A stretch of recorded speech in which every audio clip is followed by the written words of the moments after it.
நோக்கி பார்க்க இந்த இடத்துல நாங்கள் வந்திருக்கிறோம். உண்மை ஆராதிக்கிறோம் ஆண்டவரே. உண்மை சோஸ்தரிக்க உங்கள் சமூகத்திலே இந்த இடத்துல நாங்கள் வந்திருக்கிறோம். கத்திரங்களை நடத்த வல்லவராயிருக்கிறோம். நீங்கள் ஜீவனுள்ள தேவனாண்டவரே, பரிசுத்தமுள்ள நல்ல தெய்வமே, இந்த வேலைக்காக நாங்கள் செபிக்கிறோம். கத்ததாமே ஆண்டவரே, இந்த காலை வேளையில உண்மையானவரை பாடி துதிக்க ஆண்டவரே இந்த இடத்துல நாங்கள் வந்திருக்கிறோம். கத்திரங்களை நீங்கள் நடத்துங்களப்பா. தொடக்கம் இருந்த முடிய மட்டும் உங்களுடைய கரம் உங்களோட கூட நடத்தட்டும். உங்களுடைய வல்லமை உள்ள கரம் உங்களை நடத்தும்படியாக நாங்கள் செபிக்கிறோம் ஆண்டவரே. பாடல்கள், துதிகள், வார்த்தைகள் எல்லாவற்றையும் உடைய கரத்தில் பெறுகிறோம். கத்தை நீங்கள் நடத்துங்க ஆண்டவரே. இவருக்கு முன்னின்று ஆண்டவரை எல்லா காரியத்தையும் நேர்த்தியாக நீங்கள் எங்கள் தாண்டவரை தாங்கி வழி நடத்தும்படியாக நாங்கள் செபிக்கிறோம் ஆண்டவரே. இயேசுவின் நாமத்திலே ஜெபிக்கிறோம் நல்ல பிதாவே, ஆமென். வேதத்திலிருந்து ஒரு பகுதியை நாங்கள் வாசிப்போம். 2ஆம் சங்கீதம். ஜாதிகள் கொந்தளித்து ஜனங்கள் விருதா காரியத்தை சிந்திப்பானேன். கர்த்தருக்கு விரோதமாகவும் அவர் அபிஷேகம் பண்ணினவருக்கு விரோதமாகவும் பூமியின் ராஜாக்கள் எழுந்து நின்று அதிகாரிகள் ஏகமாய் ஆலோசனை பண்ணி அவர்கள் கட்டுக்களை அறுத்து அவர்கள் கயிறுகளை நம்மை விட்டு எரிந்து போடுவோம் என்றார்கள். பரலோகத்தில் வீற்றிருக்கிறவர் நகைப்பார், ஆண்டவர் அவர்களை எதிர்ப்பார்.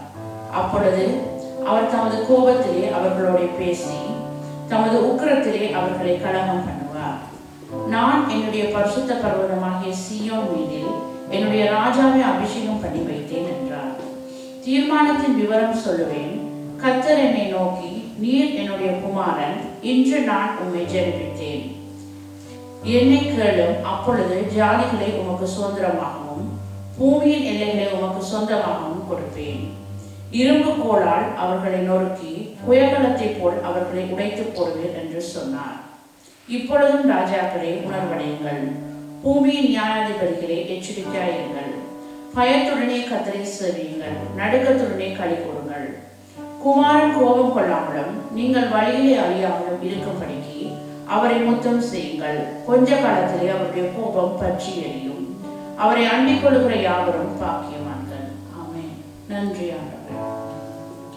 அப்பா, உம்மை நாங்கள் துதிக்கிறோம். அப்பா, நீர் எங்களுடைய தேவனப்பா, நீர் எங்களுடைய ராஜன் ஆண்டவரே. உம்மை நாங்கள் பிடித்துக் கொள்கிறோம் ஆண்டவரே. உம்மை முன்னோக்கி ஆண்டவரே நாங்கள் நடந்து ஆண்டவரே அறியங்களை செய்ய கத்திரங்களை ஆண்டவரே ஏந்தி நடத்தும்படியாக நாங்கள் சொல்லிக்கிறோம் ஆண்டவரே. நீர் எங்களை தப்புவிக்க வல்லவராய் இருக்கிறார் ஆண்டவரே. எல்லா இக்கட்டு காலங்களிலும் ஆண்டவரே எங்களை நீங்கள் தூக்கி எடுத்து எங்களை நடத்துகிறது அப்படிங்கிற ஆண்டவரே. பரிகாரியான கர்த்தர் நீர் ஆண்டவரே. எங்களை தேற்றுகிற எங்களுடைய தேவனப்பா, எங்களுடைய இம்மானுவேலராய் இருந்து எங்களை தாங்கி எங்களை நடத்துகிறது அவர் நீராக இருக்கிறப்பா. உங்களுடைய கிருபையினால் எங்களை நடத்துகிறது தேவனப்பா. நாங்கள் இந்த இடத்திலே இருப்பதாக உங்களுடைய சித்த கிருபையாக இருக்கிறதாகவே உங்களுடைய கிருபை மேலானது ஆகவே ஜீவனை பார்க்கிறோம்ப்பா. உங்களுடைய கிருபை மேலானதாகவே இந்த வாழ்க்கையை பார்க்கிறோமாகவே இந்த கிருபை மேலானதாகவே எல்லா கிருபையின் ஆடங்களை தாங்கி நடத்துகிறது.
சேவைக்காக ஆண்டவரே நீர் அழைத்தது ஆண்டவரே.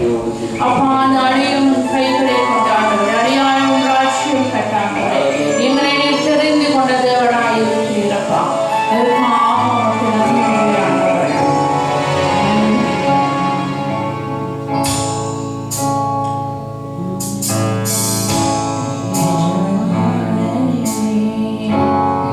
எஜமானனே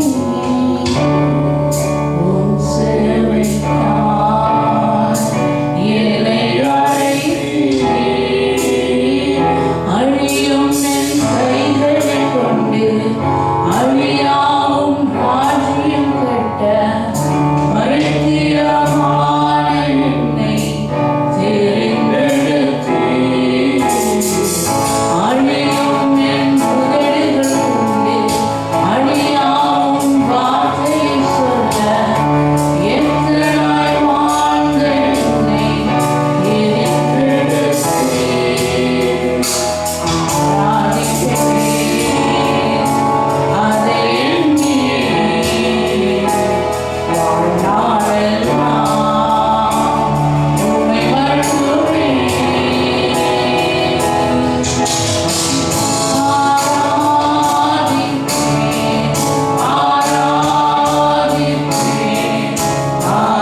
இயேசுவின் நாமத்தினால் முறியடிக்கிறோம். கர்த்தாவே, உம்முடைய வசனம் நீர் எங்களுக்கு தந்திருக்கிறீங்க. நாங்கள் பலனடையும்படியாக, உயிரடையும்படியாக உம்முடைய வசனமானது எங்களை ஒவ்வொரு நாளும் தட்டி எழுப்புகிறதுக்காக உங்களுக்கு நன்றி செலுத்துகிறோம் அப்பா.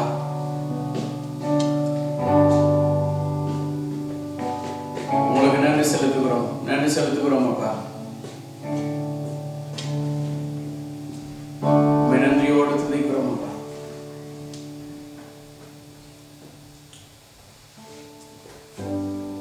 நன்றி செலுத்துகிறோம் கர்த்தாவே. பகல் நேரத்தில் உடைய சமூகத்தில் வந்து ஜெபிக்கிறோம். நீர் எங்கள் மத்தியிலே கடந்து வந்திருக்கிறதுக்காக ஸ்தோத்திரம். உடைய வசனம் சொல்கிறது, 2 பேர் 3 பேர் நாமத்தினாலே எங்கே கூடியிருக்கிறீர்களோ அந்த இடத்திலே நான் இருக்கிறேன் என்று சொன்னவர். நீர் எங்கள் மத்தியிலே இருக்கிறதுக்காக நன்றி கர்த்தாவே. நீ பெரிய ஜன கூட்டத்தை அழைக்கவில்லை. ஆபிரகாமை அழைத்து அவனை ஆசீர்வதித்து இந்த பூமியை பழகி பெருக செய்த தேவன் எங்களை இந்த தேசத்திலே அழைத்து கர்த்தாவே, இந்த பூமியிலே இந்த தேசத்திலே உம்முடைய ராஜ்யத்தை பழகி பெருக செய்ய போகிற கிருபைக்காய் உங்களுக்கு நன்றி செலுத்துகிறோம் அப்பா. உம்முடைய ராஜ்யத்தை இந்த பூமியிலே இந்த தேசத்திலே நீர் நடப்பிக்க போகிறதுக்காய் உங்களுக்கு நன்றி செலுத்துகிறோம். ஜனங்கள் அதை காண செய்கிறதுக்காய் நன்றி செலுத்துகிறோம். உம்மை குத்தினவர்கள் யாவரும் உம்மை காண்பார்கள் என்னுடைய வசனத்தின்படி உம்முடைய வசனத்துக்கு, உம்முடைய ராஜ்யத்துக்கு, சபைக்கு எதிராய் நிற்கிறவர்கள் உம்மை காண்பார்களாக. கர்த்தாவே, நீர் அவர்களை ரட்சிக்கிறதுக்காக உங்களுக்கு நன்றி செலுத்துகிறோம். கர்த்தாவே, நாங்கள் மௌனமாய் இருந்தால் ரட்சிப்பு வேறொரு இடத்திலிருந்து வரும். கர்த்தாவே, இந்த வார்த்தை உண்மையாய் கர்த்தாவே எங்கள் மூலமாய் கர்த்தாவே நீர் பயன்படுத்த சித்தமாய் இருக்கிற இந்த காரியங்களை நிறைவேற்றுகிறதுக்காக உங்களுக்கு நன்றி செலுத்துகிறோம் அப்பா. கர்த்தாவே, உம்முடைய கரங்களில் ஒப்புக் கொடுக்கிறோம். நீர் நடப்பிக்கிறதுக்காக உங்களுக்கு நன்றி. உங்களுக்கு நன்றி செலுத்துகிறோம். இந்த நாளில் கூட கர்த்தாவே நீர் எங்களோடு இடைப்படுகிறதுக்காக உங்களுக்கு நன்றி. கர்த்தாவே, எங்களுடைய மாமிசம் பலவீனம் உள்ளது. ஆனாலும் எங்களுக்குள்ளாய் வாசம் பண்ணுகிற ஆவியானவர் எங்களை அனுதினமும் உற்சாகப்படுத்தி எங்களுடைய ஆவி உற்சாகமாய் செயல்பட நீர் கிருபை செய்கிறதுக்காக உங்களுக்கு நன்றி செலுத்துகிறோம் அப்பா. இயேசுவின் நாமத்தினால் ஒப்புக்கொடுத்து ஜெபிக்கிறோம் நல்ல பிதாவே. ஆமென்.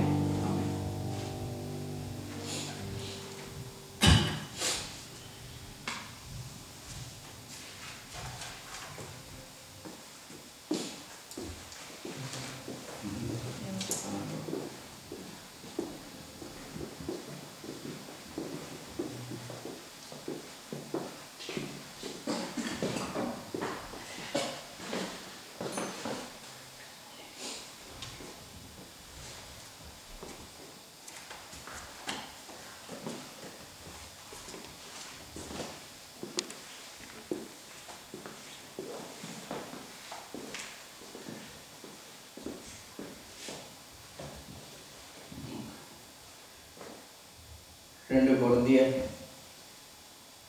6வது அதிகாரம் 15வது 16வது வசனத்தை நாம் வாசிப்போம். 2 கொரிந்தியர் 15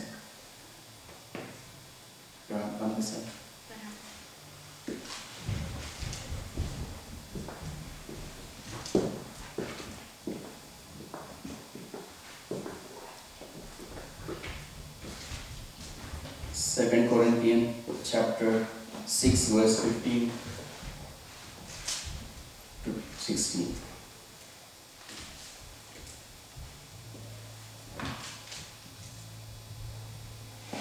கிறிஸ்துவுக்கும் பேலியாளுக்கும் இசைவேது, அவிசுவாசியுடனே விசுவாசிக்கு பங்கேது. தேவனுடைய ஆலயத்துக்கும் விக்கிரகங்களுக்கும் சம்பந்தம் ஏது? நான் அவர்களுக்குள்ளே வாசம் பண்ணி அவர்களுக்குள்ளே உலாவி அவர்கள் தேவனாய் இருப்பேன், அவர்கள் என் ஜனங்களாய் இருப்பார்கள் என்று தேவன் சொன்னபடி நீங்கள் ஜீவனுள்ள தேவனுடைய ஆலயமாய் இருக்கிறீர்களே. தேவனுடைய ஆலயத்துக்கும் விக்கிரகங்களுக்கும் சம்பந்தம் எது?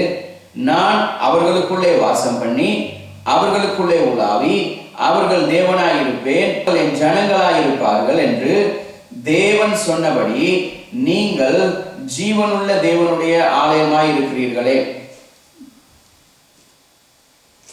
வேதத்திலே தேவன் 2 விதமான ஆலயங்களை குறித்து சொல்லுகிறார். 2 விதமான ஆலயங்கள் இருக்கிறது. இன்னொன்றும் இருக்கிறது, மற்றொன்று காரியமும் இருக்கிறது. மற்றொன்று காரியத்தை தேவன் இப்படியாக சொல்லுகிறார். விக்கிரகங்களும் கோவில்களும் என்று சொல்லுகிறார். ஆங்கிலத்திலே பொதுவாக மொழிபெயர்த்திருக்கிறார்கள். எப்படி? Temple. In English they call temple. Church,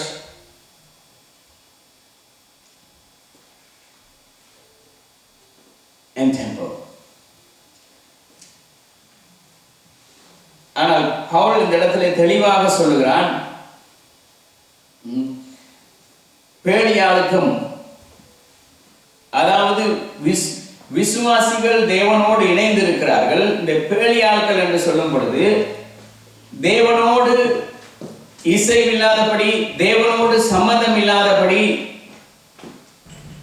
தேவனுக்கு விரோதமாய் செயல்படுகிறார்கள். அதாவது எபிரேய வார்த்தையிலிருந்து வருகிற இந்த வார்த்தைக்கு அர்த்தம் என்ன என்று சொன்னால், மதிப்பில்லாத மற்றும் தீய என்று அர்த்தம் கொள்கிறது. அதாவது மதிப்பில்லாதவர்கள், தேவனை மதியாதவர்கள், தேவனுடைய சபையை மதியாதவர்கள், தேவனுடைய ஜனங்களை மதியாதவர்கள், தேவனுடைய ராஜ்யத்தை கனப்படுத்தாதவர்கள், தேவனுடைய ராஜ்யத்துக்கு இகழ்வானவர்கள், இவர்களை தேவன் சொல்லுகிறார். பவுல் இப்படியாக சொல்லுகிறான், பேலியாள் என்று சொல்லுகிறான். அதாவது தேவனுடைய வார்த்தையில் சொல்லப்படுகிற தேவனுடைய பிள்ளைகள், தேவனுடைய வார்த்தை, தேவனுடைய சபைகள், இந்த காரியங்களுக்கு, தேவனுடைய ராஜ்யத்துக்கு எதிராக இருக்கிற எல்லாரையும் சொல்லுகிறார் பேலியாள்கள் என்று சொல்லி. பழைய ஏற்பாட்டில் எபிரேய வார்த்தை சொல்லுகிறது பேலியாள்கள் என்று சொல்லி. அதாவது தேவன் சொல்லுகிறார், ஏலி என்கிற மனுஷன், அவனுக்கு 2 குமாரர்கள் இருந்தார்கள், ஓப்னி, பினேகாஸ். அவர்களை பார்த்து பேலியாட்களை மகன், அதாவது பேலியாட்கள் என்று சொல்லி தேவன் சொல்லுகிறார். அதாவது அவர்கள் தேவனுக்கு விருப்பம் இல்லாத, தேவனுக்கு சித்தம் இல்லாத காரியத்தை செய்து கொண்டிருந்தார்கள். தங்களுடைய சுய லாபத்துக்காகவும் தங்களுடைய சொந்த காரியங்களுக்காகவும் தேவனுடைய காரியங்களை வீணாக பயன்படுத்தினார்கள். தேவன் அவர்களை சந்தித்தார். 2 கொரிந்தியர் 4வது அதிகாரம் 4வது வசனம். 2 Corinthians chapter 4 verse 4. தேவனுடைய சாடனது கிறிஸ்து மகிமையான சுவிசேஷத்தின் ஒளி அவிசுவாசியாகிய அவர்களுக்கு பிரகாசமாய் இராதபடிக்கு இப்பிரபஞ்சத்தின் தேவனானவர் அவர்களுடைய மனதை குருடாக்கினார். தேவனுடைய சாயலாய் இருக்கிற கிறிஸ்துவினுடைய மகிமையான இந்த சுவிசேஷத்தை, சத்தியத்தை சொல்லுகிற பொழுது இந்த உலகத்தினுடைய அதிபதி, வேதம் சொல்லுகிறது, இந்த உலகம் சத்ருவானுடைய கையில் இருக்கிறது. சத்ருவான் என்ன செய்கிறான்? தங்களுக்கு இஷ்டமானதை செய்கிறான். தனக்கு இஷ்டமான காரியத்தை செய்து ஜனங்களை வழிவிலக்கி போக பண்ணுகிறான். இப்படிப்பட்ட இந்த தீய காரியத்திலிருந்து தேவன் எங்களை தெரிந்தெடுத்திருக்கிறார். அவருடைய சுவிசேஷத்தை அவர் சொன்னார், இதோ எல்லா ஜனத்துக்கும் மிகுந்த சந்தோஷத்தை உண்டாக்குற நற்செய்தி வந்திருக்கிறது. அவர் இந்த உலகத்துக்கு ஒளியாக வந்தார். இந்த ஒளி அவர்கள் மேல் பிரகாசித்தது, எங்கள் மேல் பிரகாசித்தது. ஆகவே நாங்கள் என்ன செய்கிறோம்? அவருடைய ராஜ்யத்திலே பங்குள்ளவர்களாய் இந்த இடத்திலே வந்திருக்கிறோம். ஆனால் அவிசுவாசிகளாகிய அவர்களுக்கு பிரகாசம் அடையாதபடி சத்ருவான் அவருடைய கண்களை குருடாக்கி வைத்திருக்கிறான். அவருடைய மனக்கண்களை குருடாக்கி வைத்திருக்கிறான். தேவனுடைய வார்த்தையை கேளாதபடி, தேவனுடைய வார்த்தைக்கு செவிசாய்க்காதபடி, தேவனுடைய வார்த்தைக்கு விரோதமாக, தேவனுடைய காரியங்களுக்கு விரோதமாய் செயல்படுகிற எல்லாருமே அவிசுவாசி விசுவாசிகள் என்று வேதம் சொல்லுகிறது. தேவனுடைய சத்தத்துக்கு செவி கொடுக்கிறவர்களை தேவன் அவருடைய பிள்ளைகள் என்று சொல்லுகிறார். நாங்கள் ரட்சிக்கப்பட்டு ஞானஸ்நானம் எடுத்து ஆவியினாலே நிரப்பப்பட்டிருப்போமாயிருந்தால் தேவனுடைய வார்த்தையினுடைய கிரியைகள், தேவனுடைய வசனம் எங்களுக்குள்ள இருக்கிறது. யார் என்ன சொன்னாலும், யார் என்ன செய்தாலும் தேவனுடைய வசனத்துக்கு விரோதமாய் இருக்கிறதா இருந்தால் அது தேவனால் உண்டானது அல்ல.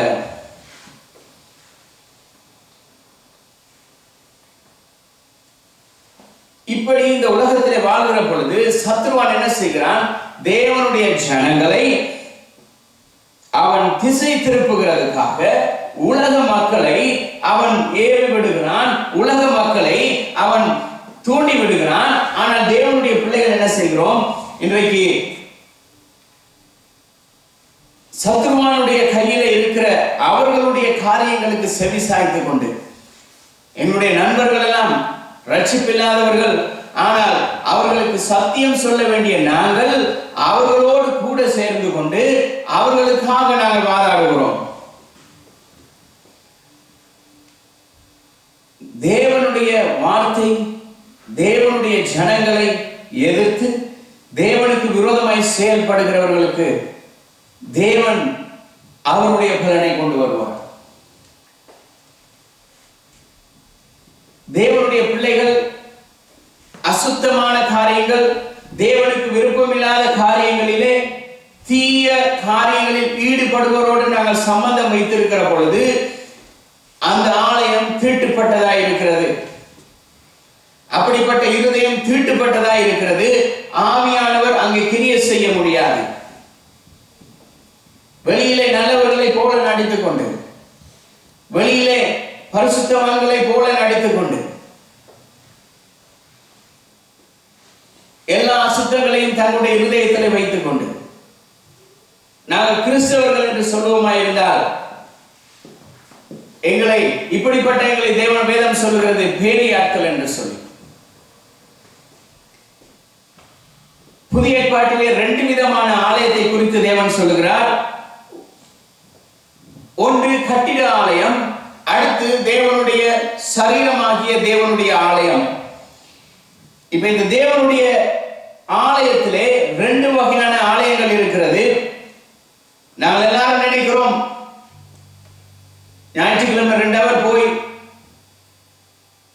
ஏதோ ஒரு சபையில 2 மணித்தியாலம் நேரத்தை செலவழித்துட்டு வந்தா ஆராதனை முடிஞ்சதுன்னு சொல்லி. ஆனால் வேதம் சொல்லுகிறது, இப்படி இருக்க சகோதரரே, உங்கள் சரீரங்களை பரிசுத்தமும் தேவனுக்கு ஏற்றதுமான ஜீவ பலியாக ஒப்பு கொடுக்க வேண்டும் என்று. அதாவது எங்களுடைய சரீரங்களை பரிசுத்தப்படுத்தி நாங்கள் ஆராய்ந்து பார்க்க வேண்டும். கர்த்தர் எங்களுடைய வாழ்க்கையில் எவ்வளவு காரியங்களை செய்திருக்கிறாரே, தேவனுடைய வார்த்தைக்கு விரோதமாக ஏதாவது காரியங்கள் நடக்கிறதா, தேவனுடைய சித்தத்துக்கு மாறாக ஏதாவது நடக்கிறதா, தேவனுடைய சித்தம் இந்த பூமியிலே செய்யப்படாததுக்கு ஏதாவது காரியம் நடக்கிறதா என்பதை பார்த்து இந்த காரியங்களிலிருந்து சரி செய்து பரிசுத்தப்படுத்தி எங்களை தேவனுக்கு ஏற்ற பலியாக கொடுக்கும் பொழுது அந்த இடத்திலே தேவன் கிரியை செய்கிறார். எபேசியர் 2வது அதிகாரம் 21வது 22வது வசனம் சொல்லுகிறது.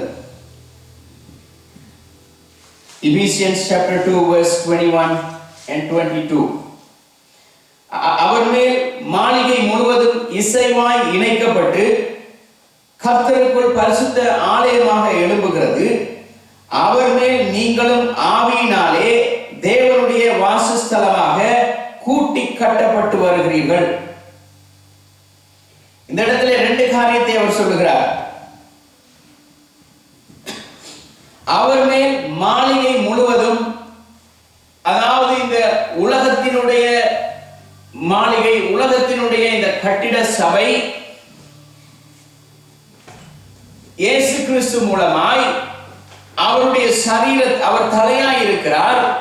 ஆகவே அவருடைய தலைக்கு சரீரமாய் இருக்கிற இந்த சபையானது அவருடைய வார்த்தையினாலே அவர் மூலமாய் முழுவதுமாய் இசைவாய் கட்டப்பட்டிருக்கிறது.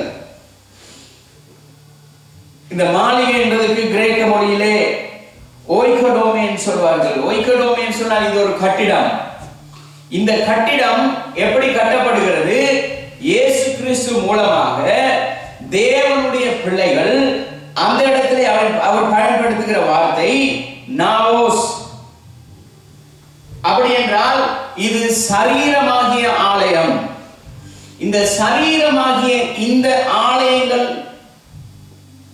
ஒவ்வொரு மனுஷனுடைய சரீர ஆலயமும் சேர்ந்து ஒரு கூட்டமாய் சேருகிற இந்த மாளிகையை தான் கட்டிடம் என்று சொல்லுகிறோம்.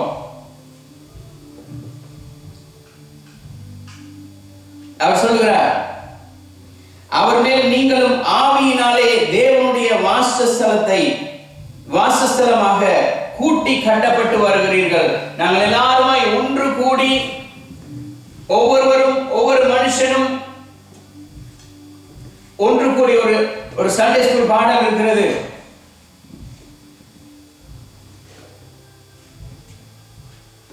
ஒவ்வொரு துளி தண்ணீரும் சேர்ந்து எப்படி ஒரு ஆறாக ஓடுகிறதோ, ஒவ்வொரு கற்களும் இணைந்து அது தேவனுடைய ஆலயமாக மாறுகிறது.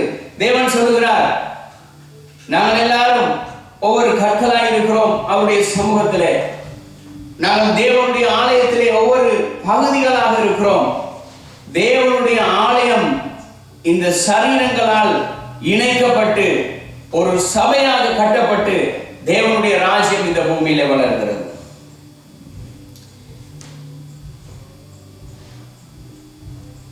இந்த ஆவிக்குரிய சரீரமாகிய இந்த ஆலயம் இயேசு கிறிஸ்து எங்களுக்காக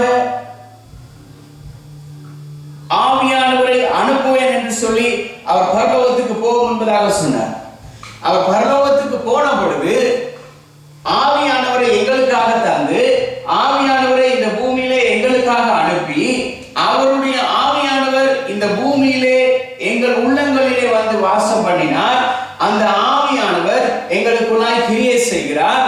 இந்த ஆவியானவருக்கு விரோதமாய் செயல்படுகிற எந்த மனுஷனும் எப்படிப்பட்ட காரியமாய் இருந்தாலும், இந்த ஆவியானவருக்கு விரோதமாய் செயல்படுகிற காரியங்கள் இந்த பூமியிலே மன்னிக்கப்படாத பாவமாய் இருக்கிறது.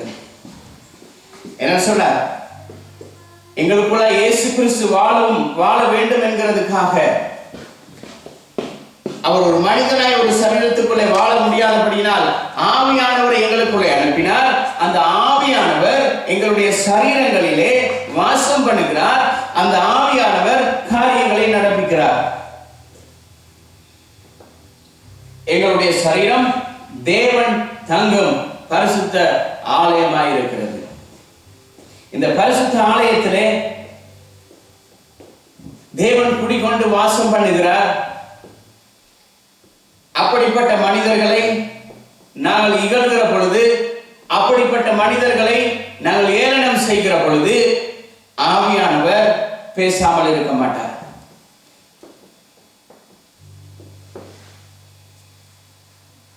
நாங்கள் செயல்படுகிறது அந்த மனுஷனுக்கு விரோதமாக அல்ல, அவனுக்குள் இருக்கிறதான ஆவியானவருக்கு விரோதமாக. மற்றவர்களை நாங்கள் நியாயம் தீர்க்கிறதுக்கு முன்பதாக பவுல் சொல்கிறார், நம்மை நாமே நிதானித்து அறிந்தோமானால் நாங்கள் நியாயம் தீர்க்கப்படும். நாங்கள் எங்களை நிதானித்து அறிகிற பொழுது, மற்றவர்களுக்கு விரோதமாக எங்களுடைய கரங்களை நீட்டுகிறதுக்கு முன்பதாக எங்களை நாங்களே நிதானித்து அறிகிற பொழுது ஆவியானவருடைய இந்த எதிர்ப்பிலிருந்து நாங்கள் எங்களை காத்துக்கொள்ள முடியும்.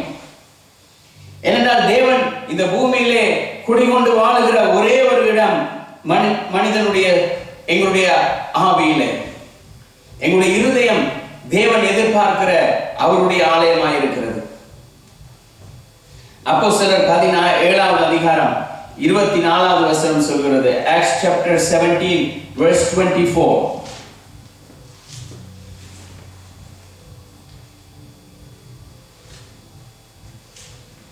உலகத்தையும் அதில் உள்ள யாவற்றையும் உண்டாக்கின தேவனானவர் வானத்துக்கும் பூமிக்கும் ஆண்டவராய் இருக்கிறபடியால் கைகளினால் கட்டப்பட்ட கோவில்களில் அவர் வாசம் பண்ணுகிறதில்லை.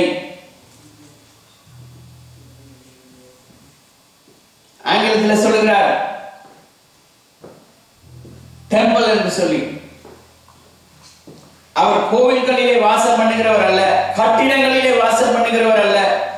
இன்னைக்கு அநேகர் கட்டிடங்களை பார்த்து ஓடுகிறார்கள்.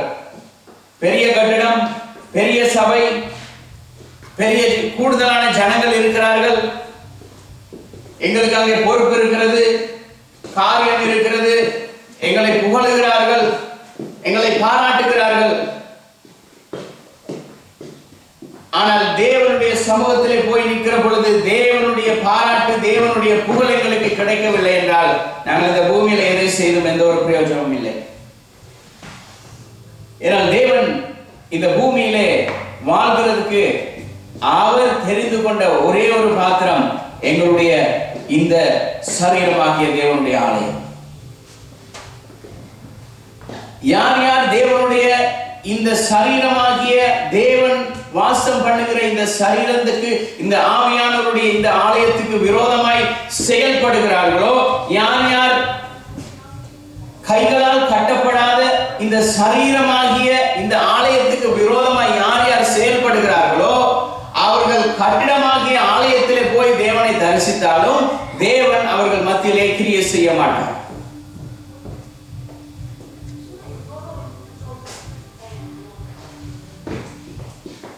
அவர் சொன்னார், என் நாமத்தினால் நீங்கள் 2-3 பேர் என்னுடைய நாமத்தினாலே எங்கே கூடியிருக்கிறீர்களோ அங்கே நான் வாசம் பண்ணுகிறேன். நீங்கள் கட்டின கட்டிடத்திலே அல்ல, நீங்கள் இருக்கிற அந்த பில்டிங்ல அல்ல. அவர் சொல்லுகிறார், 2-3 பேர் என்னுடைய நாமத்தினாலே, இயேசு கிறிஸ்துவின் நாமத்தினாலே ஒன்று கூடி ஆவியானவருக்கு இடம் கொடுக்கிறீர்களோ அந்த இடத்திலே நான் வாசம் பண்ணுகிறேன். அவர் அவருடைய கிரியைகளை செய்ய வல்லவராயிருக்கிறார்.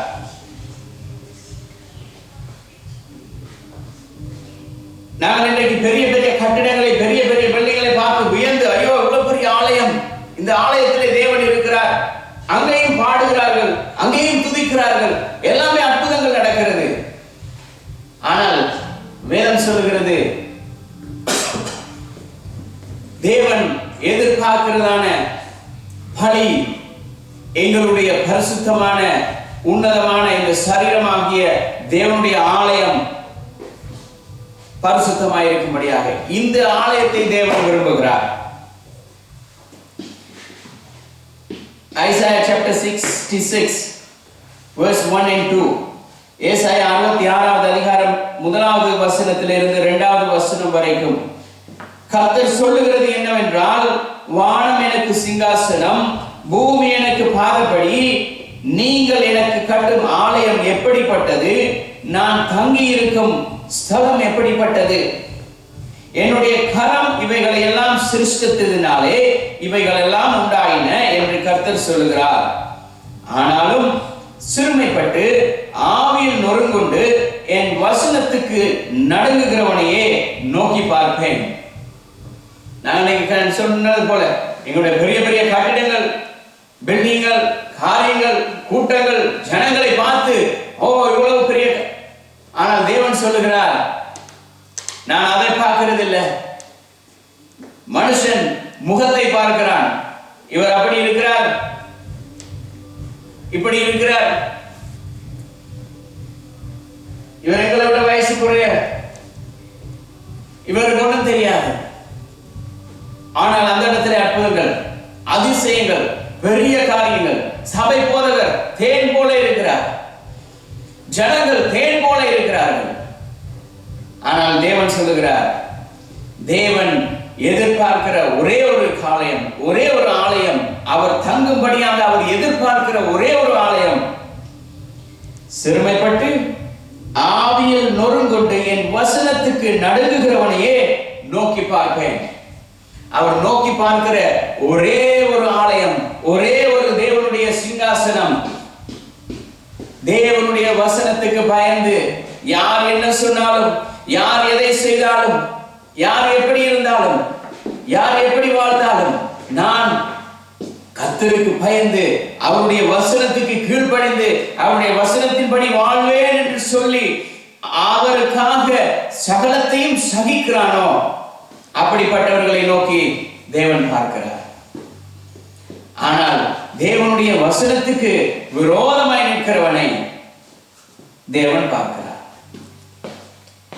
அவர் பார்க்கிற பொழுது அவருடைய கண்களில் எது நொறுங்கப்பட்டு ஆவியிலே உண்மையாய் தேவன் கேட்கிறதான பலி யாரிடத்தில் இருக்கிறதோ அந்த பலியை தேவன் விரும்புகிறார். இந்த உலகம் அவருக்கு பெரிய காரியம் அல்ல. ஏனென்றால் அவர் சொல்லுகிறார், இந்த உலகத்தை நான் உருவாக்கினேன். வானம் எனது சிங்காசனம், இந்த பூமி என்னுடைய பாதப்படியா இருக்கிறது. இதுக்கு கீழே இருக்கிற ஜனங்களுடைய பாதப்படிக்கு கீழாய் இருக்கிறார்கள். இது தேவனுடைய பாதப்படி. இதில இருக்கிற எங்களுக்கு தேவன் ஒரு காரியத்தை கொடுத்திருக்கிறார். இந்த பாதப்படியில இருந்து எங்களை தூக்கி அவருடைய மடியில உட்கார வைக்கும்படியாக ஒருவனை தேடுகிறார். தேவன் சொல்கிறார், இப்படிப்பட்ட ஒருவனை தேடுகிறேன். அவருடைய கண்கள் எல்லாம் இந்த பூமியின் மேல் உலாவிக் கொண்டிருக்கிறது. இப்படி யாராவது சிறுமைப்பட்டு ஒடுக்கப்பட்டு தேவனுடைய வசனத்துக்கு எல்லாரும் உடனே நினைப்போம், அப்படியே சிறுமைப்பட்டு ஒடுமைப்பட்டு ஒடுக்கிறார்கள், எதிர்க்கிற இல்ல. தேவனுடைய வசனத்துக்கு நடுங்குகிறவனை, தேவனுடைய வசனத்தை கேட்டு அதன்படி நடக்கிறவனை பார்த்துதான் தேவன் பிரியப்படுகிறார். தேவன் இந்த கட்டப்பட்ட இந்த ஆலயத்தை எங்களிடத்தில் கேட்கவில்லை. அவர் ஆவிக்குரிய சரீரமாகிய இந்த ஆலயத்தையே அவர் விரும்புகிறவராயிருக்கிறார். தாழ்மையான விசுவாசிகளுடைய இருதயங்களை தேவன் எதிர்பார்க்கிறார்.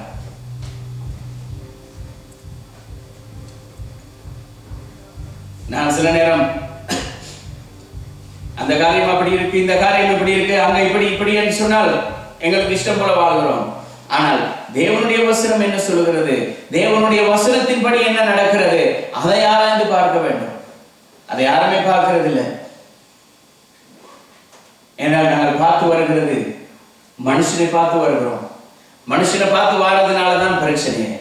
தேவனை பார்த்து வருவோமா இருந்தால் தேவன் ஒரு காலம் ஒருவரையும் வெட்கப்பட்டு போக விடுவதில்லை. அவர் உயிருள்ள தேவன். ஆகவேதான் அவர் உயிருள்ள ஒரு சரீரத்திலே வாசம் பண்ண விரும்புகிறார். அவர் உயிருள்ள தேவன் ஒரு கட்டிடத்திலே அடைக்கப்பட்டு வாழ்கிறதை அவர் விரும்புகிறதில்லை. ஆனால் இந்த சரீரமாகிய இந்த அவருடைய சபைகள் எல்லாம் ஒன்று கூடி ஒரு இடத்திலே கூடுகிற பொழுதுதான் அது சபையாக மாறுகிறது. அவர் உயிருள்ள தேவன். அவர் உயிருள்ள தேவன், ஜீவிக்கிறவர். எங்க ஜீவிக்கிறார்?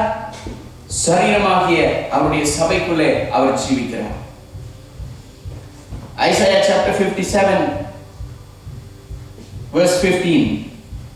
ஏசாயா 57வது அதிகாரம் 15வது வசனம் சொல்லுகிறது, நித்திய வாசியும் பரிசுத்தர் என்கிற நாமமும் உள்ளவராகிய மகத்துவமும் உன்னதமுமானவர் சொல்லுகிறார், உன்னதத்திலும் பரிசுத்த ஸ்தலத்திலும் வாசம் பண்ணுகிற நான் பணிந்தவர்களின் ஆவியை உயிர்ப்பிக்கிறதுக்கும் நொறுங்கினவர்களின் இருதயத்தை உயிர்ப்பிக்கிறதுக்கும் நொறுங்குண்டு பணிந்த ஆவி உள்ளவர்களிடத்திலும் வாசம் பண்ணுகிறேன்.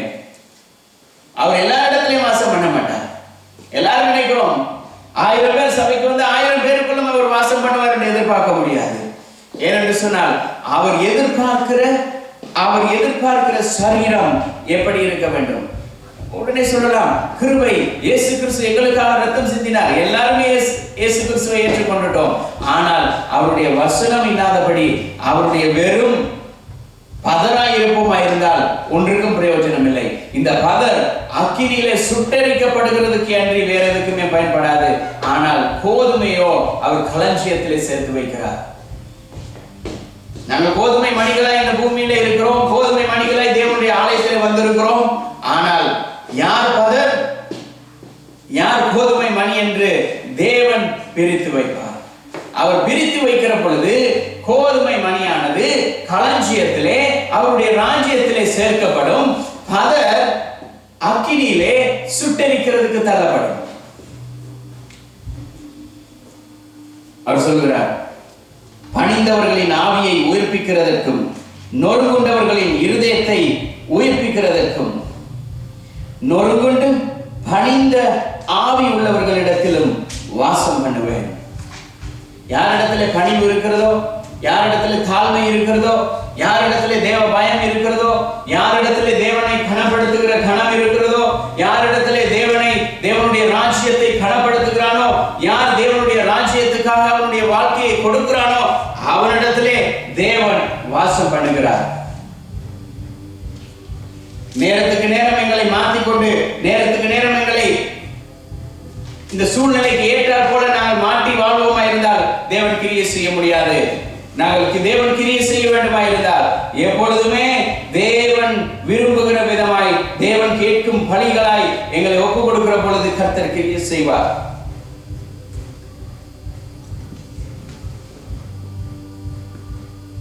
ஒன்று கொரிந்தியர் 3வது அதிகாரம் 16வது வசனம். 1 Corinthians chapter 3 verse 16. நீங்கள் தேவனுடைய ஆலயமாய் இருக்கிறீர்கள் என்றும் தேவனுடைய ஆவி உங்களில் வாசமாய் இருக்கிறது என்றும் அறியாதிருக்கிறீர்களா?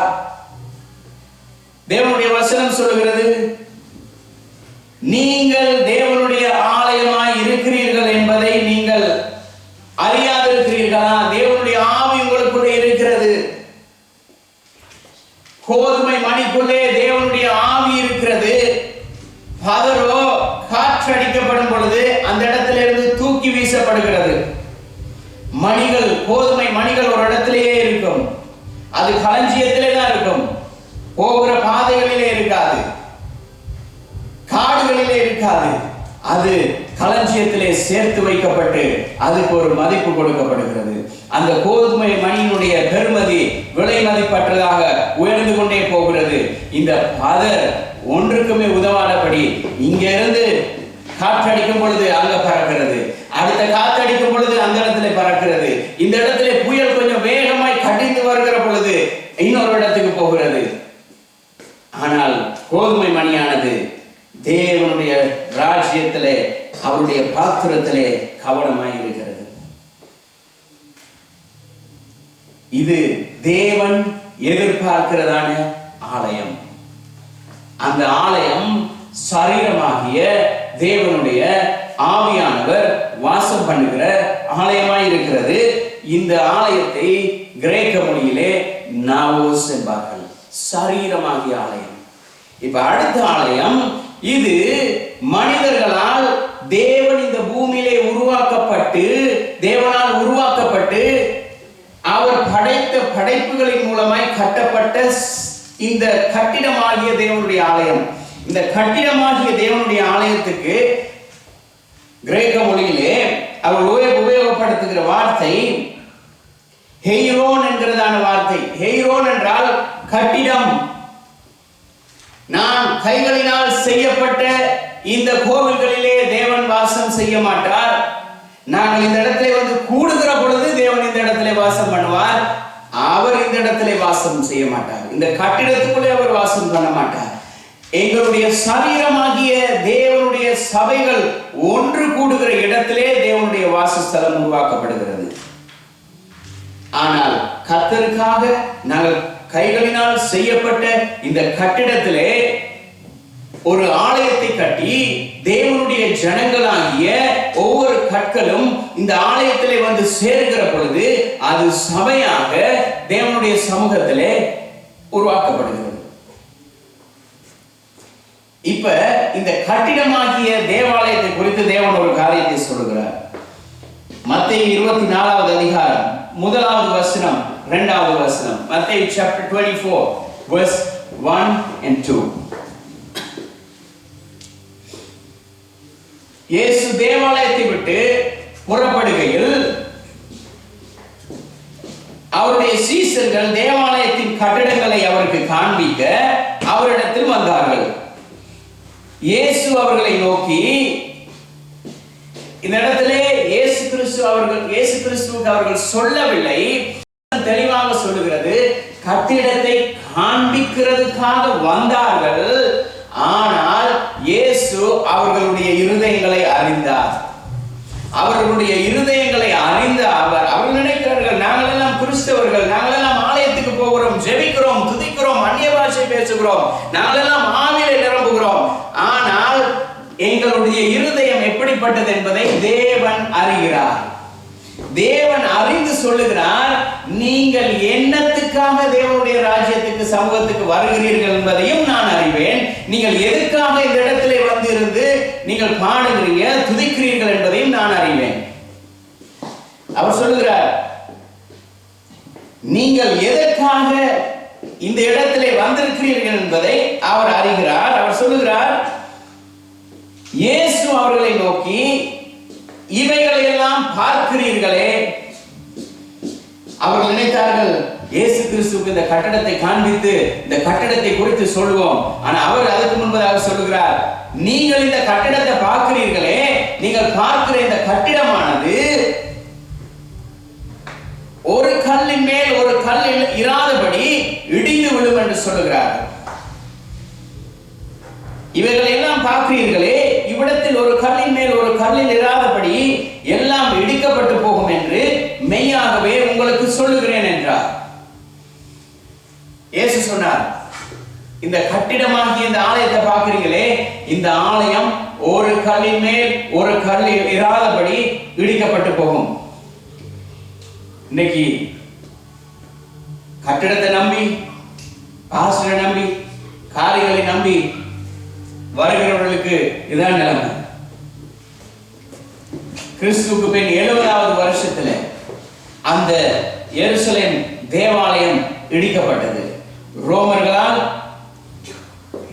படையெடுக்கப்பட்டு அந்த தேவாலயம் முற்றுகையிடப்பட்டு அந்த ஆலயம் அப்படியே இடித்து நொறுக்கப்பட்டது. இன்றைக்கும் அந்த ஆலயத்தை கட்டுகிறதுக்காக எவ்வளவு முயற்சி செய்கிறார்கள். ஏன்? தேவன் தங்குகிற ஆலயம் பலிபீடம் கட்டப்பட வேண்டும், பலிகள் செலுத்தப்பட வேண்டும், தேவன் அங்கே வாசம் பண்ணுகிறார். இல்ல, இயேசு சொல்லுகிறார், தேவன் எதிர்பார்க்கிறதான ஆலயம் எங்களுடைய சரீரம். மனுஷன் நம்புகிறான், மனுஷன் எதிர்பார்க்கிறதான ஆலயம் இந்த கட்டிடம். அவர் சொல்லுகிறார், இது ஒரு கட்டிடம் தானே, கைகளினால் செய்யப்பட்ட இந்த கோவில்களிலே கட்டிடங்களிலே அவர் வாசம் பண்ணுகிறவர் அல்ல. அவர் உண்மையான உள்ளத்தை அவர் எதிர்பார்க்கிறார். இந்த தீர்க்க தரிசனம் கிறிஸ்துவுக்கு பின் 70வது ஆண்டில் நிறைவேறும். கட்டிடம் முழுவதுமாக உடைக்கப்பட்டது. ஆனாலும் தேவன் தெரிந்து கொண்ட அவருடைய ஜனங்கள்,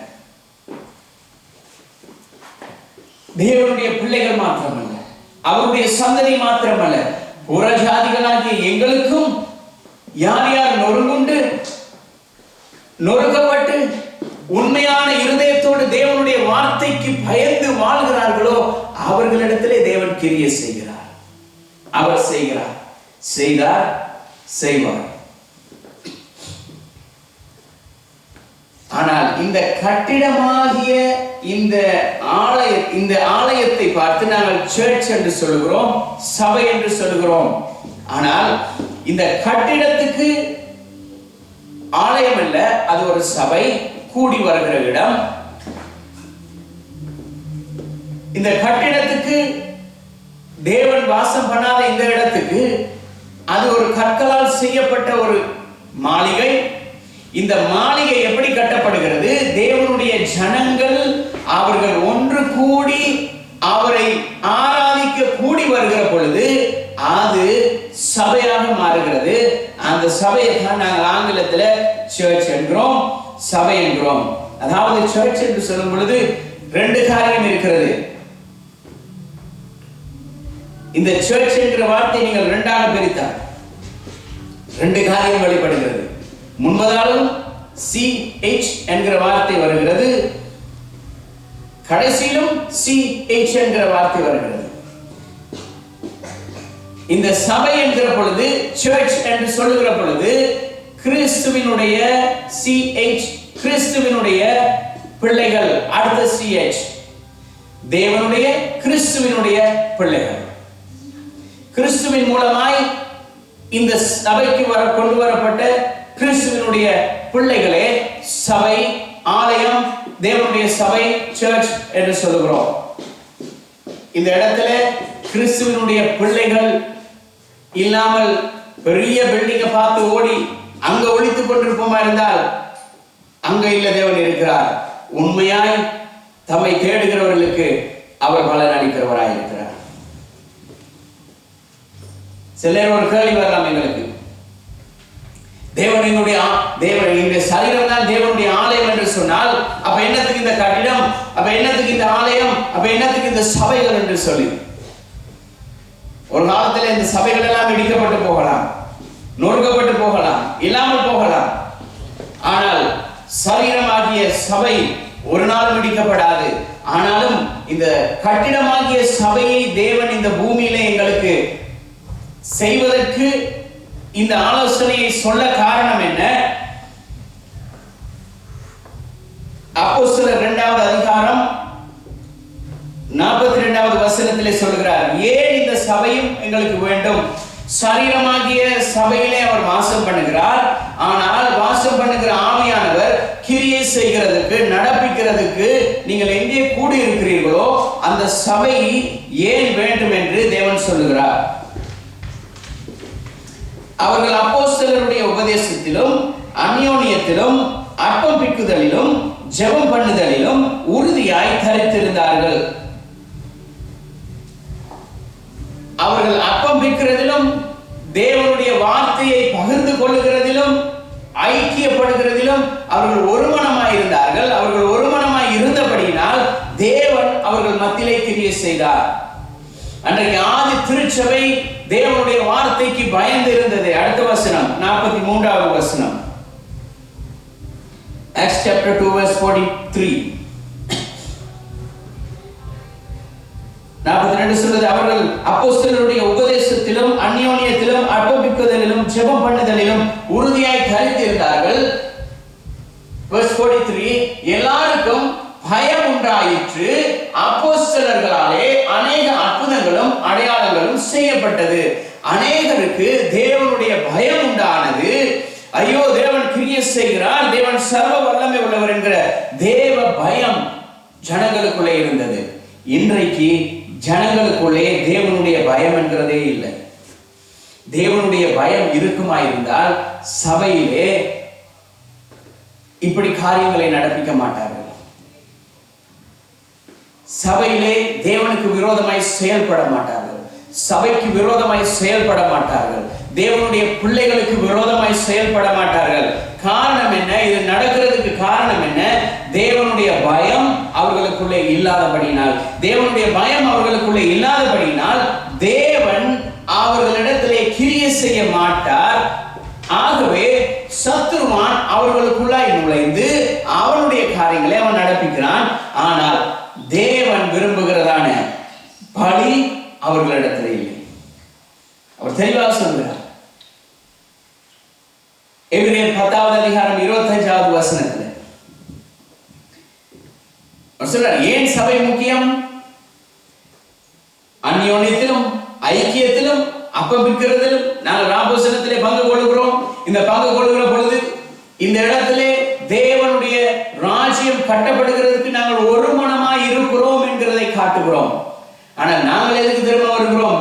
ஜனங்கள் தேவனுடைய சமூகத்திலே பயபக்தியாய் தேவனிடத்திலே ஒருமைப்படுகிறதை விட்டு குழப்பங்களை பிரிவினைகளையும் ஏற்படுத்துகிறதுக்காக. ஆனால் தேவன் எதிர்பார்க்கிறது எங்கள் மத்தியிலே நொறுங்குண்ட இருதயங்களை அவர் எதிர்பார்க்கிறார். அங்குதான் அவரால் வாசம் பண்ண முடியும். யாருடைய மனம் நொறுக்கப்பட்டு ஒடுங்கி இருக்கிறதோ அவர்களுக்குள்ளாய் கர்த்தர் கிரியை செய்வார்.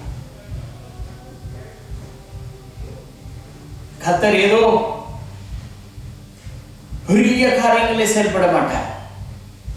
43வது வசனம் சொல்லுகிறது, அவர்களுக்கு பயம் உண்டாயிற்று. என்ன பயம்? தேவ பயம். அற்புதங்கள் நடக்கிறது, அடையாளங்கள் நடக்கிறது. தேவனுடைய வார்த்தை, தேவ ஆவியானவர் சொல்லுகிறார், இந்த இடத்திலே காரியங்கள் நடக்கிறது, இப்படிப்பட்டவர்கள் இருக்கிறார்கள், மனம் திரும்புங்கள் என்று சொல்லுகிற பொழுது அவர்களுக்கு பயம் உண்டாயிற்று. பயம் உண்டாத நிமித்தமாக அவர்கள் தேவனுடைய ராஜ்யத்திலே சபையிலே ஐக்கியமாய் இருந்தார்கள். அவர்கள் சபையிலே ஐக்கியமாய் இருக்கும் வரை தேவன் அவர்களோடு செயல்பட்டார். 10வது அதிகாரம் 25வது வசனம், எபிரேயர் Hebrew chapter 10 verse 25. சபை கூடி வருதலை சிலர் விட்டுவிடுகிறது போல நாம் விட்டுவிடாமல் ஒருவருக்கு ஒருவர் புத்தி சொல்ல கடவோம். இந்த வசனம் சொல்லுகிறது, சபை கூடி வருகிறதை சிலர் விட்டு விடுகிறது போல. இன்றைக்கு போனால் அங்க போன சம்பளம் கிடைக்கும், ஏன் இங்க போக, நான் அங்க போகலாமே, அந்த வேலைக்கு போகலாமே, இந்த காரியத்துக்கு போகலாமே, இதுக்கு போகாதபடி அவர் சொல்கிறார், சிலர் விட்டு விடுகிறது போல நாங்களும் விட்டு விடாதபடி அவருடைய வார்த்தைக்கு செவி கொடுத்து, அவருடைய வசனத்துக்கு செவி கொடுத்து, அவருடைய வசனத்தின்படி வாழுகிறதுக்கு எங்களை ஒப்பு கொடுத்து, அவருடைய ஆலயத்திலே நாட்டப்பட்டவர்களாய் நிற்கிற பொழுது அவர் என்ன செய்கிறார்? எங்களை ஆசீர்வதிக்க வல்லவராய் இருக்கிறார். இந்த காலங்களிலே அவருடைய வசனம் சொல்லுகிறது, ஒருவருக்கு ஒருவர் புத்தி சொல்லுங்கள் என்று சொல்லி. ஆனால் இன்றைக்கு புத்தி சொல்லுகிறது கஷ்டமான காரியம். அந்த புத்தி சொல்லுகிறதை கேட்கிறது அதை விட கடினமான காரியம். ஆனாலும் சமயம் வாய்த்தாலும் வாய்க்காவிட்டாலும் இந்த திருவசனத்தை பிரசங்கிக்கிறது, திருவசனத்தை சொல்லுகிறது எங்கள் மேல் விழுந்த கடமையாயிருக்கிறது. இயேசு சொன்னார், கேட்கிறதுக்கு காதுள்ளவன் கேட்க கடவன், கேட்க மனதில்லாதவன், அவர் சொன்னார், காற்று பறக்கடிக்கிற பதரை போல அறுப்புட்டு போவான். தேவனுடைய வார்த்தைக்கு செவி கொடுத்து அவருடைய வார்த்தையின்படி நிற்கிறவன், அவருடைய தேவனுடைய வார்த்தை, தேவனுடைய ஆலயம் என்கிற அந்த பயத்தோடு வாழ்கிற அந்த நொறுங்குண்ட இருதயத்தை தேவன் கோதுமை மணிகளைப் போல அவர் அவருடைய களஞ்சியத்திலே சேர்த்து வைக்கிறார். இந்த தேவனுடைய வார்த்தை குறித்த இந்த தெளிவு, தேவனுடைய வசனத்தை குறித்துதான் இந்த பயம் ஜனங்களுக்கு எப்ப வரும்னு சொன்னால், அவர்கள் பெரிய காரியங்களுக்கு முகம் கொடுக்கிற பொழுது அந்த நேரம் ஐயோ கர்த்தாவே கர்த்தாவே. ஆண்டவர் சொல்லுகிறார், அப்படிப்பட்டவர்களை பார்த்து நான் நகைப்பேன் என்று சொல்லுகிறார், அப்படிப்பட்டவர்களை பார்த்து நான் சிரிப்பேன் என்று தேவன் சொல்லுகிறார். தேவனுடைய ராஜ்யம் புசிக்கிறதும் குடிக்கிறதும் சந்தோஷிக்கிறதும் களிப்பும் அல்ல. தேவனுடைய ராஜ்யம் உண்மையும் பரிசுத்தமும், தேவனுக்கு பயந்து தேவ பயத்திலே அவருடைய வார்த்தைக்கு நடுங்குகிறவர்களை நோக்கி தேவன் பார்க்கிறார். இப்படிப்பட்ட காரியங்களை, இப்படிப்பட்டவர்களை தான் தேவன் எதிர்பார்க்கிறார்.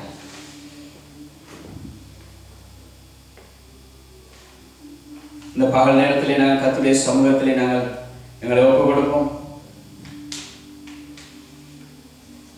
அவருடைய ராஜ்யத்தில் அவர் மறுபடியும் வரும் பொழுது நிற்கத்தக்க பாத்திரம் உள்ளவர்களாய் இருக்க கர்த்தர் எங்களை ஆயத்தப்படுத்த வேண்டும். இந்த காலை நேரத்தில் நாங்கள் கர்த்தருடைய பந்திக்கு நேராக நாங்கள் போக போகிறோம்.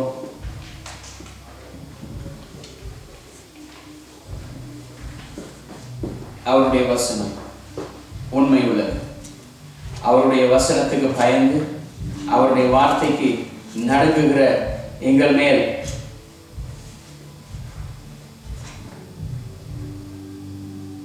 அவர் கரிசனை உள்ளவராய் இருக்கிறார்.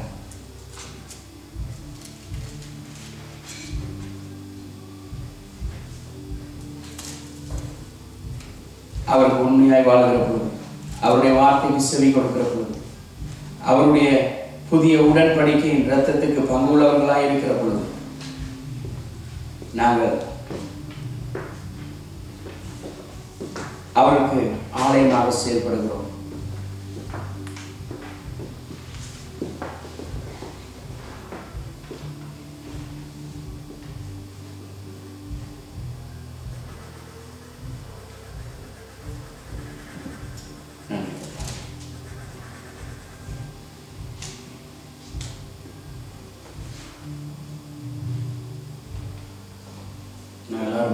பந்திக்கு நிறைய கடன் செல்ல போகிறோம்.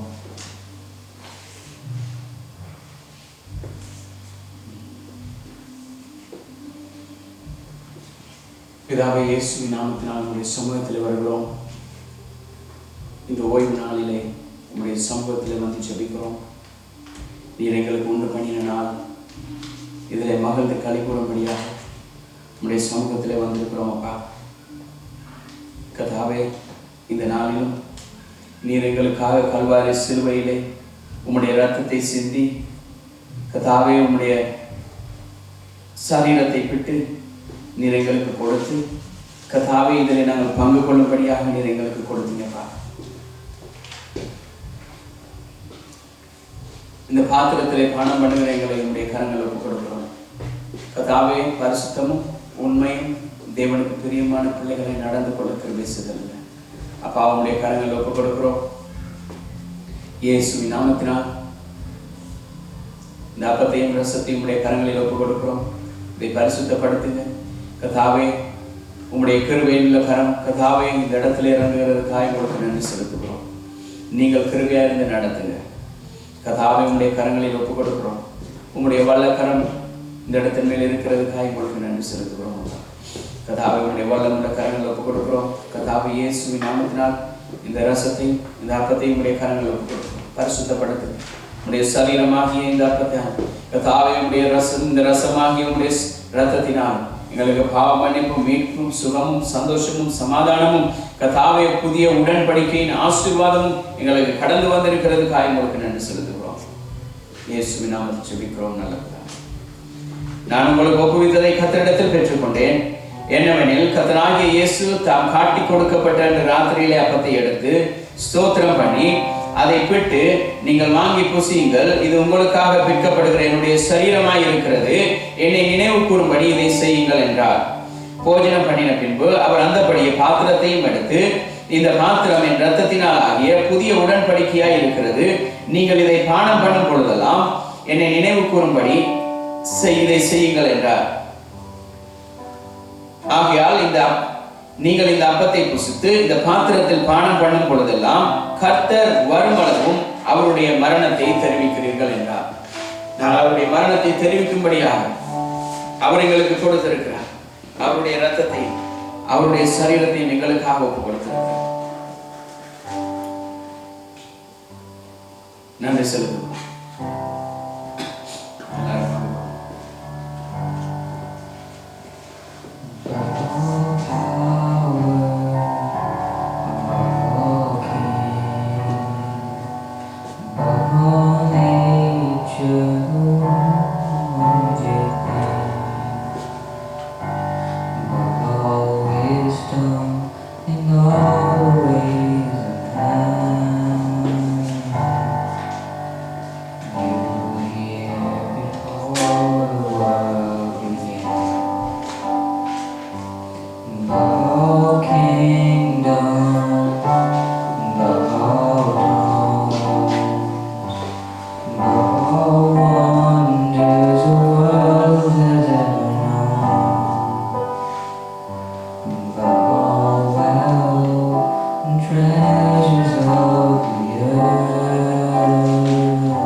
நடந்தபடியாக எடுத்துக்கிட்டு இது உங்களுக்காக பிற்கப்படுகிற என்னுடைய சரீரமாக இருக்கிறது, என்னை நினைவு கூடும்படி இதை செஞ்சோம்.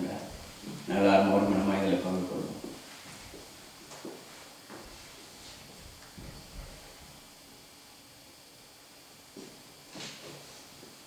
அந்தபடியே அவர் பாத்திரத்தையும் எடுத்து, இது உங்களுக்காக சிந்தப்படுகிற என்னுடைய இரத்தத்தினாலாகிய புதிய உடன்படிக்கையாக இருக்கிறது, என்னை நினைவு கூறும்படி செய்யுங்கள் என்றார். நான் அவர் மனமாய் இந்த அவருடைய பாத்திரத்தில் நாங்கள் காணணும்.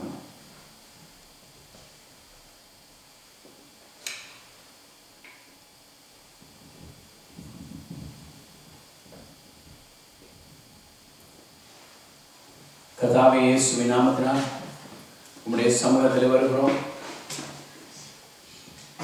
நீங்கள் உண்டு பண்ணின இந்த நாளிலே உம்முடைய சமூகத்தில் வந்து ஜெபிக்கிறோம் அப்பா.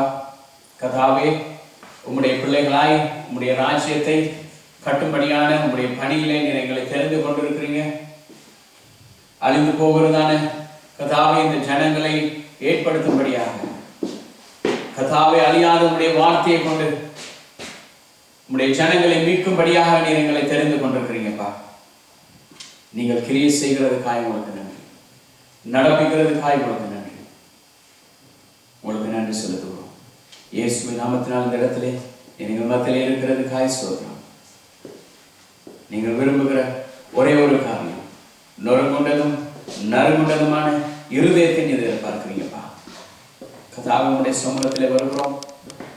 நீர் எங்களை ஏற்றுக்கொண்டு நடத்துங்க. வருகிற நாட்களிலே கர்த்தர் எங்களுடைய வாழ்க்கையிலே, குடும்பங்களிலே, சபையிலே செய்ய இருக்கிற திட்டங்கள், தீர்மானங்களுக்காக நன்றி செலுத்துகிறோம். நீர் எங்களுக்காக வைத்திருக்கிறதான புதிய கதவுகளுக்காக கர்த்தாவே நீர் எங்களுக்காக ஆயத்தம் பண்ணினவைகளை எங்களுடைய கண்கள் காணவில்லை, எங்களுடைய காதுகள் கேட்கவில்லை. ஆனாலும் நீர் எல்லாவற்றையும் உங்களுடைய வார்த்தை நிறைவினாலே நீர் வைத்திருக்கிறதுக்காக உங்களுக்கு நன்றி செலுத்துகிறோம். நீர் அற்புதங்களை, அதிசயங்களை செய்ய போகிறதுக்காக உங்களுக்கு நன்றி. கிருபையாக இயேசுவின் நாமத்தில் ஒப்பு கொடுத்து ஜெபிக்கிறோம் நல்ல பிதாவே, ஆமென். நான் சென்சுரோம். என் ஆத்துமாவே கர்த்தரை ஸ்தோத்திரி, என் முழுவதுமே பரிசுத்த நாமத்தை ஸ்தோத்திரி. என் ஆத்துமாவே கர்த்தரை ஸ்தோத்திரி, அவர் செய்மலே மரணம்.